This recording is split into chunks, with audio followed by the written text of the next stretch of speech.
Hello everyone!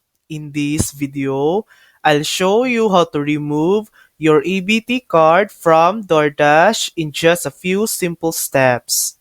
First, open your browser and go to DoorDash.com and log in to your account. Once you're logged in, look at the left side menu and click on Account.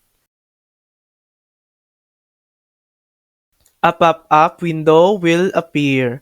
Under Account Settings, select Payment. Now scroll down to find the selection labeled Program Cards. Here, you'll see your Snap EBT card listed. To remove it, simply click on the delete icon next to your card. And that's it. Your EBT card has been successfully removed from DoorDash. Thanks for watching! If this video helped you, please like and subscribe for more helpful tutorials.